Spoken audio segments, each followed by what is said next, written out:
Pranayagni love ഭാഗം 23. അതെന്താ ദേവദുർഗയുടെ കാര്യമാണ് നിങ്ങളാണോ തീരുമാനിക്കുന്നത്? അത് ചോദിച്ചത് ദേവിയുടെ ക്ലാസ് ടീച്ചറാണ്. ആ ചോദ്യം മഹിയെ ചൊടിപ്പിച്ചു. അവൻ ദേഷ്യത്തോടെ അവരെ ഒന്ന് നോക്കി. എന്റെ ഭാര്യയുടെ കാര്യം ഞാനല്ലാതെ പിന്നെ നിങ്ങളാണോ നോക്കേണ്ടത്? കത്തുന്ന കണ്ണുകളോടെ അവരെ നോക്കി അവൻ ഉറച്ച ശബ്ദത്തിൽ അവരോട് ചോദിച്ചു. ഓഫീസ് റൂമിലെ ശബ്ദം കേട്ട് മറ്റ് സ്റ്റാഫുകളൊക്കെ അങ്ങോട്ട് വന്ന് നോക്കി. പ്രായമായ ടീച്ചർമാർക്കൊക്കെ മഹാദേവനെ അറിയാം. എല്ലാവർക്കും എന്താണ് അവനിങ്ങനെ ദേഷ്യത്തോടെ സംസാരിക്കുന്നത് എന്ന് മനസ്സിലായില്ല. ഭാര്യയോ അനിയത്തിയാണെന്നല്ലേ താൻ പറഞ്ഞത്? ഞാൻ പറഞ്ഞോ അനിയത്തിയാണെന്ന്? പ്രിൻസിപ്പൽ അവൻ്റെ ചോദ്യത്തിൽ ഒന്ന് ചിന്തിച്ചു നോക്കി. ഇല്ല, അനിയത്തിയാണെന്ന് പറഞ്ഞിട്ടില്ല. പ്രിൻസിപ്പൽ അവനെ ഒന്ന് നോക്കി. ഈ നിൽക്കുന്നത് എൻ്റെ ഒരേ ഒരു ഭാര്യയാണ്, ദേവദുർഗ മഹാദേവൻ. ഇനി അതിനെന്തെങ്കിലും തെളിവ് വേണോ? പുച്ഛത്തോടെ ആൽബിൻ സാറിനെ നോക്കിയാണ് അവൻ അത് ചോദിച്ചത്. അവൻ ഫോൺ എടുത്ത് അതിൽ നിന്നും അവരുടെ വിവാഹ ഫോട്ടോ പ്രിൻസിപ്പലിന് നേരെ നീട്ടി. അത് കണ്ടതും അയാൾക്ക് ഇനി ഒന്നും പറയാനില്ല എന്നതുപോലെ ഇരുന്നു. അപ്പോൾ പറഞ്ഞു വന്നത്, എൻ്റെ ഭാര്യയ്ക്ക് വിവാഹം ആലോചിക്കാനാണ് നിങ്ങൾ എന്നെ ഇങ്ങോട്ട് ക്ഷണിച്ചു വരുത്തിയതെങ്കിൽ അത് നടക്കില്ല. അവൻ പറഞ്ഞു തീർത്തു. ദേവു ഇതെല്ലാം ചുണ്ടിൽ ഒളിപ്പിച്ച ചിരിയോടെ നോക്കി നിൽക്കുന്നുണ്ട്. ഇനി എന്തെങ്കിലും പറയാനുണ്ടോ സാറേ? എന്തുകൊണ്ട് ഈ കാര്യം ഇത്രയും നാളും പറഞ്ഞില്ല? ഞാനാണ് പറയേണ്ടെന്ന് പറഞ്ഞത്. എനിക്ക് പറയാൻ തോന്നിയില്ല. അവൻ്റെ മറുപടിയും ചോദ്യത്തിനൊത്തു വന്നു. ആൽബിൻ സാറിൻ്റെ മുഖം താണു. അപ്പോൾ ഇനി എനിക്ക് പോകാമല്ലോ? പ്രിൻസിപ്പൽ കനത്തിലൊന്ന് മൂളി. ഓഫീസ് റൂമിൽ നിന്ന് അവൻ നടന്നു നീങ്ങുമ്പോൾ ഓഫീസ് റൂമിൻ്റെ പുറത്ത് സ്റ്റാഫും കുട്ടികളും ഒക്കെ കൂട്ടം കൂടി നിൽക്കുന്നുണ്ടായിരുന്നു. അവർക്കെല്ലാവർക്കും പ്രശ്നം എന്താണെന്ന് മനസ്സിലായി. അവൻ്റെ പുറകെ തന്നെ ദേവുവും ഓഫീസിൽ നിന്നിറങ്ങി. എല്ലാവരും ദേവുവിനെയും മഹിയെയും നോക്കുന്നുണ്ട്. പെൺകുട്ടികളൊക്കെ അവനെ നോക്കി നിൽക്കുന്നത് കണ്ടതും ദേവുവിന് ഒരു പൊടിക്ക് അസൂയ തോന്നാതെ ഇരുന്നില്ല. മഹി മുന്നിലായി നടന്നു പോകുന്നുണ്ട്. ദേവു അവൻ്റെ പിന്നിലായി നടന്നു.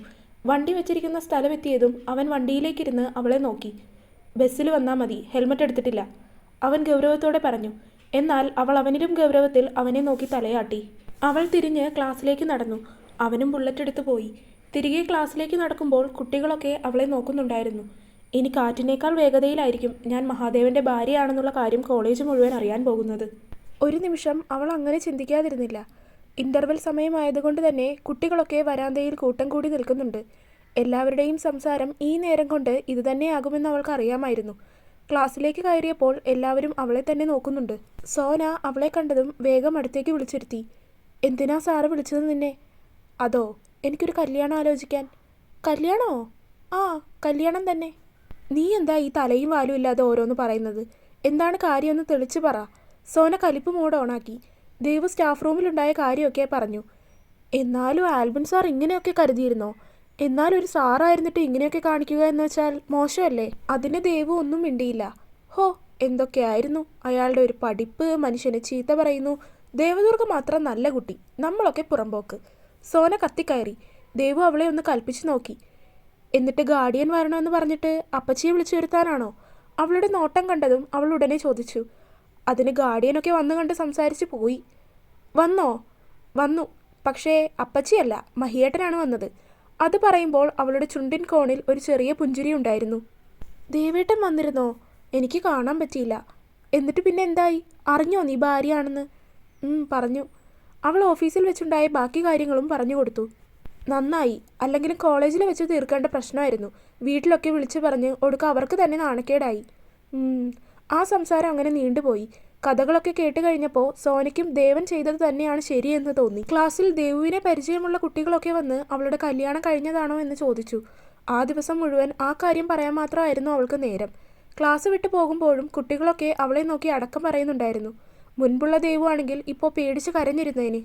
പക്ഷേ മഹാദേവൻ്റെ ദേവദുർഗ സ്ട്രോങ് ആണെന്ന് അവൾ തന്നെ മനസ്സിനെ പറഞ്ഞു പഠിപ്പിച്ചത് കൊണ്ട് ഇതെല്ലാം അവളുടെ രോമത്തിൽ പോലും ഏൽക്കില്ല എന്ന മട്ടിലാണ് ദേവു പോകുന്നത്. സ്റ്റെപ്പ് ഇറങ്ങി താഴേക്ക് വരുമ്പോൾ മുന്നിൽ ദാ വീണ്ടും ആൽബിൻ സാർ. അവൾക്ക് പെട്ടെന്ന് കണ്ടപ്പോൾ ദേഷ്യമാണ് തോന്നിയത്. അധ്യാപകനാണ്, അങ്ങനെയേ കണ്ടിട്ടുള്ളൂ. പക്ഷേ ഇങ്ങനെയൊരു ചിന്ത തന്നെ അവൾക്ക് വല്ലാതെ തോന്നി. അവനെ മറികടന്ന് പോകാൻ നിന്നപ്പോൾ അവൻ അവളെ വിളിച്ചു. ദേവദുർഗ. തിരിഞ്ഞു നോക്കാതെ തന്നെ അവൾ അവിടെ നിന്നു. സോനയും ഉണ്ട് കൂടെ.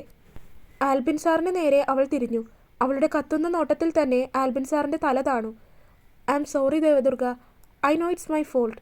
ഇതിങ്ങനെയൊക്കെ ആയിത്തീരുമെന്ന് കരുതിയില്ല. ഒരു അധ്യാപകൻ ചെയ്യുന്ന കാര്യമല്ല ഞാൻ ചെയ്തതെന്ന് എനിക്കറിയാം. ഇപ്പോൾ ഞാൻ ആ തെറ്റ് മനസ്സിലാക്കുന്നു. I am sorry. അവൻ ദയനീയമായി അവളോട് പറഞ്ഞു. പിന്നെ അയാളുടെ സോറി കൊണ്ടുപോയി ഉപ്പിലിട്ട് വെക്കാൻ പറയും ദേവൂട്ടി. സോന അവളുടെ ചെവിക്കരികിൽ വന്ന് പിറുപിറുത്തു. അവളുടെ കയ്യിൽ ദേവു ഒന്ന് അമർത്തി. ഇറ്റ്സ് ഓക്കെ സാർ, കുഴപ്പമില്ല. ദേവു ഭാവവ്യത്യാസം ഒന്നും ഇല്ലാതെ തന്നെ പറഞ്ഞു. Anything else? സാറിനെ തന്നെ നോക്കി നിന്ന് അവൾ ചോദിച്ചു. Nothing, you can go. Sir പറഞ്ഞതും ദേവു സോനയെയും കൂട്ടി നടന്നു നീങ്ങി. നിനക്ക് അയാളോട് രണ്ട് പറയാമായിരുന്നില്ലേ ദേവൂട്ടി? സോനയ്ക്ക് അവൾ അങ്ങനെ പറഞ്ഞത് തീരെ പിടിച്ചില്ല. അങ്ങേർക്ക് കൊടുക്കാനുള്ളതൊക്കെ എൻ്റെ ഭർത്താവ് കണക്കിന് കൊടുത്തിട്ടുണ്ട്. ഇനി ഞാനും കൂടി പറഞ്ഞാൽ അത് അയാൾ താങ്ങില്ല. സോനയെ നോക്കി ചിരിച്ചുകൊണ്ട് ദേവു പറഞ്ഞതും സോനയും ചിരിച്ചു. എന്നാലും അത് കാണാൻ ഞാനുണ്ടായില്ലല്ലോ, എനിക്ക് മിസ്സായി. ഒന്ന് പോയേടി. ഇല്ലാത്ത സങ്കടം അഭിനയിച്ച് സോന പറഞ്ഞതും ദേവു അവളെ കളിയായി തല്ലി. ഇരുവരും ബസ് സ്റ്റോപ്പിലേക്ക് നടന്നു. ദേവു വീട്ടിലെത്തിയപ്പോൾ വാതിലൊക്കെ തുറന്നു കിടക്കുന്നുണ്ട്. അപ്പച്ചി എത്തിയിട്ടുണ്ടാവും. അവൾ അകത്തേക്ക് കയറുമ്പോൾ അപ്പച്ചി ഏതോ ബുക്ക് വായിക്കുകയാണ്. ഇതിപ്പോൾ കള്ളം കയറിയാലും അറിയില്ലല്ലോ അപ്പച്ചി. താൻ അകത്തേക്ക് കയറിയിട്ടും അതൊന്നും അറിയാതെ ഇരിക്കുന്ന അപ്പച്ചിയോട് അവൾ ചോദിച്ചു. ആഹാ വന്നോ? ഞാനീ ബുക്ക് വായിച്ചിരിക്കുമായിരുന്നു, അതുകൊണ്ട് ശ്രദ്ധിച്ചില്ല. അപ്പച്ചിയുടെ സംസാരത്തിൽ നിന്നും മഹി ഒന്നും വീട്ടിൽ വന്ന് പറഞ്ഞിട്ടില്ല എന്നവൾക്ക് മനസ്സിലായി. അപ്പച്ചിയോട് അല്പസമയം സംസാരിച്ചിരുന്ന് അവൾ മുറിയിലേക്ക് കുളിക്കാനായി കയറി. കുളിച്ചു കഴിഞ്ഞ് ചായയൊക്കെ കുടിച്ച് അല്പസമയം TV കണ്ടിരുന്നു. ശേഷം വിളക്ക് വെച്ചു. 7 മണിയായപ്പോഴേക്കും മഹി എത്തി. ആ സമയം ദേവു മുറിയിലിരുന്ന് പഠിക്കുകയായിരുന്നു. ഇന്ന് നേരത്തെ ആണല്ലോ. വണ്ടി വന്ന് നിൽക്കുന്ന ശബ്ദം കേട്ടതും ദേവു ചിന്തിച്ചുകൊണ്ട് പുറത്തേക്ക് നടന്നു. ആ സമയം കൊണ്ട് മഹി അകത്തേക്ക് കയറിയിട്ടുണ്ടായിരുന്നു. കയ്യിലുള്ള കവറൊക്കെ അപ്പച്ചിയുടെ കയ്യിലേക്ക് കൊടുത്ത് ദേവുവിനെ ഒന്ന് നോക്കി അവൻ മുറിയിലേക്ക് പോയി. ദേവു അവന് ചായ എടുക്കാനായി അടുക്കളയിലേക്ക് നടന്നു. ചായ എടുത്ത് തിരികെ വരുമ്പോൾ അവൻ കുളിക്കുകയാണ്. ഇന്നെന്താണാവോ വല്ലാത്ത മസിലുപിടുത്താണല്ലോ. ദേവു ചിന്തിക്കാതെ ഇരുന്നില്ല. അപ്പോഴേക്കും കുളി കഴിഞ്ഞ് അവൻ ഇറങ്ങി വന്നു. മേശയുടെ മുകളിലായി വെച്ചിരുന്ന ചായയുടെ കപ്പെടുത്ത് ചായ കുടിച്ചു. അവൻ്റെ മുഖത്തെ ഗൗരവം കണ്ടതും ദേവുവും ഗൗരവത്തോടെ തന്നെ നിന്നു. ചായ കുടിച്ചു കഴിഞ്ഞ് കപ്പ് അവളുടെ നേർക്ക് നീട്ടിയതും അത് വാങ്ങി അവൾ മുറിയുടെ പുറത്തേക്ക് നടന്നു. പുറത്തേക്ക് നടക്കുമ്പോഴും അവൻ തന്നെ വിളിക്കുന്നോ സംസാരിക്കുന്നോ ഇല്ല എന്ന് കണ്ടതും അവൾക്ക് ദേഷ്യം വന്നിരുന്നു. അവൾ വെട്ടിത്തിരിഞ്ഞ് തിരിച്ചു മുറിക്കകത്തേക്ക് വന്നതും അവളെ പ്രതീക്ഷിച്ചതുപോലെ ടേബിളിൽ ചാരി മഹി നിൽക്കുന്നുണ്ട്. മുറിയുടെ വാതിലടച്ച് അവൾ കയ്യിലുണ്ടായിരുന്ന ചായയുടെ കപ്പ് മേശയിലായി വെച്ചു. ഒരു നിമിഷം പോലും പാഴാക്കാതെ അവൾ അവൻ്റെ മുന്നിലായി വന്ന് നിന്ന് പെരുവിരലിൽ ഉയർന്നു വന്ന് അവൻ്റെ ചുണ്ടിലേക്ക് അവളുടെ ചുണ്ടുകൾ ചേർത്ത് വെച്ചു. അവൻ്റെ കട്ടിയേറിയ ചുണ്ടുകൾ അവൾ കടിച്ചെടുത്ത് നുണഞ്ഞു. അവൻ അവളുടെ ഇടുപ്പിലൂടെ ചുറ്റിപ്പിടിച്ച് അവളെ കൂടുതൽ അടുത്തേക്ക് ചേർത്ത് നിർത്തി. അവളുടെ കൈകൾ അവൻ്റെ താടിയിലേക്ക് നുഴഞ്ഞു കയറി. കണ്ണുകളടച്ച് ഏതോ നിർവൃതിയിലെന്ന പോലെ അവൾ ആസ്വദിച്ച് അവനെ ചുംബിച്ചു.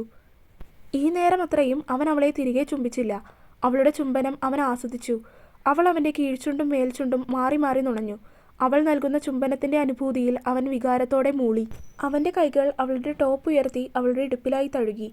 അവൻ കുളിച്ചു വന്ന് നിൽക്കുന്നത് കൊണ്ട് തന്നെ കൈകൾക്ക് തണുപ്പുണ്ടായിരുന്നു. ആ തണുപ്പ് അവളുടെ ഇടുപ്പിൽ പടർന്നതും അവൾ ഒന്ന് മൂളി. ശ്വാസം തടസ്സമായി വന്നതും അവൾ പതിയെ അവൻ്റെ ചുണ്ടുകളെ മോചിപ്പിച്ചു. അവൻ്റെ നഗ്നമായ നെഞ്ചിൽ ഒന്ന് ചുണ്ടമർത്തി അവൾ അവൻ്റെ നെഞ്ചിലേക്ക് ചാരി നിന്നു. അപ്പോഴും അവൻ്റെ കൈകൾ അവളുടെ ഇടുപ്പിലിരിക്കുകയായിരുന്നു. അവൻ അവളുടെ ഇടുപ്പിലായി ഒന്ന് കൈ അമർത്തി.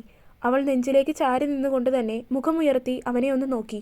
ചുണ്ടിൽ ഒളിപ്പിച്ച കള്ളച്ചിരിയോടെ അവൻ പുരികമുയർത്തി അവളോട് എന്താണെന്ന് ചോദിച്ചു. ഒന്നുമില്ല എന്നവനെ നോക്കി തലയാട്ടി അവൾ അവൻ്റെ നെഞ്ചിലേക്ക് മുഖം പൂഴ്ത്തി വെച്ചു. അവളുടെ മുഖം തൻ്റെ നെഞ്ചിൽ നിന്നും പിടിച്ചുയർത്തി അവൻ അവളുടെ ചുണ്ടിൽ അമർത്തി ഒരു ഉമ്മ കൊടുത്തു. I love you. അവനെ നോക്കി പതിഞ്ഞ ശബ്ദത്തിൽ അത്രമേൽ ആർദ്രമായി അവൾ പറഞ്ഞു. അവൻ്റെ ചുണ്ടിൽ മറഞ്ഞിരുന്ന ചെറുപുഞ്ചിരി പുറത്തേക്ക് വന്നു. അവനിൽ നിന്ന് വിട്ടുമാറി അവൾ ചായയുടെ കപ്പുമായി മുറുക്കി പുറത്തേക്ക് നടന്നു. അപ്പോഴും അവളുടെ കവിളിൽ നാണത്തിൻ്റെ ചുവപ്പുരാശിയുണ്ടായിരുന്നു. ചൊടികളിൽ നാണത്താൽ കുതിർന്ന പുഞ്ചിരിയും. അപ്പച്ചിയോട് ഇരുവരും ഇതിനെക്കുറിച്ചൊന്നും പറഞ്ഞില്ല. പറഞ്ഞാൽ ചിലപ്പോൾ നാളെ തന്നെ കോളേജിലേക്ക് വന്ന് അവരെയൊക്കെ നല്ല ചീത്ത പറയും. രാത്രി ഭക്ഷണമൊക്കെ കഴിച്ചു കഴിഞ്ഞ് മുറിയിലേക്ക് കിടക്കാൻ വന്നിരിക്കുകയാണ് ദേവു. മഹി ആദ്യം തന്നെ കട്ടിലിൽ സ്ഥാനം പിടിച്ചിട്ടുണ്ട്. അവൻ്റെ അരികിലായി അവൾ വന്ന് കിടന്നതും മഹി കൈ എത്തിച്ച് മെയിൻ ലൈറ്റ് ഓഫ് ചെയ്ത് ഡിം ലൈറ്റ് ഇട്ടു. അവൾ അവൻ്റെ നെഞ്ചിലേക്ക് തലവെച്ച് അവൻ്റെ വയറിലൂടെ ചുറ്റിപ്പിടിച്ച് അവനിലേക്ക് കൂടുതൽ ചേർന്ന് കിടന്നു. അവനും അവളെ ഒരു കൈകൊണ്ട് ചേർത്ത് പിടിച്ചു. ദുർഗേ. സമയം അല്പം കടന്നുപോയതും അവൻ അവളെ വിളിച്ചു. വിഷമമായോ? അവൾ വീണ്ടും മൂളി. അവളുടെ മൂളൽ കേട്ടതും അവൻ മുഖം താഴ്ത്തി അവളെ നോക്കുമ്പോൾ അവളുടെ കണ്ണിൽ ഒരു നീർത്തിളക്കം. എന്തിനാ വിഷമം? ആൽബിൻ സാറിനെ ഇന്ന് വരെ ഞാൻ മറ്റൊരു രീതിയിൽ കണ്ടിട്ടില്ല മഹിയേട്ടാ. ആ ആൾ എന്നോട് അങ്ങനെയൊക്കെ പെട്ടെന്ന് വന്ന് പറഞ്ഞപ്പോൾ എനിക്ക് എന്താണ് ചെയ്യേണ്ടതെന്ന് മനസ്സിലായില്ല. എനിക്ക് സംശയമുണ്ടെന്ന് കരുതിയിട്ടാണോ എൻ്റെ ദുർഗ ഇപ്പോൾ ഇതെന്നോട് പറയുന്നത്? അവൾ അവൻ്റെ മുഖത്തേക്ക് ഉറ്റുനോക്കി. ശേഷം പതിയെ ഒന്ന് പുഞ്ചിരിച്ചു. ഈ ലോകത്ത് ആരൊക്കെ എന്നെ അവിശ്വസിച്ചാലും മഹിയേട്ടൻ അവിശ്വസിക്കില്ല എന്നുള്ള വിശ്വാസം എനിക്കുണ്ട്. അത് കേട്ടതും അവൻ്റെ ചുണ്ടുകളിലും ഒരു പുഞ്ചിരി വിരിഞ്ഞു. അവൻ അവളെ ഒന്നുകൂടി ചേർത്ത് പിടിച്ചു. കുറച്ച് സമയം കൂടി കഴിഞ്ഞതും അവൾ ഒന്നും മിണ്ടുന്നില്ല എന്ന് കണ്ടതും അവളുടെ മുഖത്തേക്ക് അവനൊന്ന് മുഖം കുനിച്ചു നോക്കി. അവളെന്തോ കാര്യമായ ആലോചനയിലാണ്. തുടരും. അപ്പോൾ വീഡിയോ കണ്ടവരെല്ലാവരും വീഡിയോ ലൈക്ക് ചെയ്യുക. നിങ്ങളുടെ അഭിപ്രായങ്ങൾ എന്ത് തന്നെയായാലും അത് കമൻ്റായിട്ട് അറിയിക്കുക. ചാനൽ സബ്സ്ക്രൈബ് ചെയ്യാത്തവർ സബ്സ്ക്രൈബ് ചെയ്യുക. അടുത്ത പാർട്ടായിട്ട് നാളെ വരാട്ടോ. ബൈ.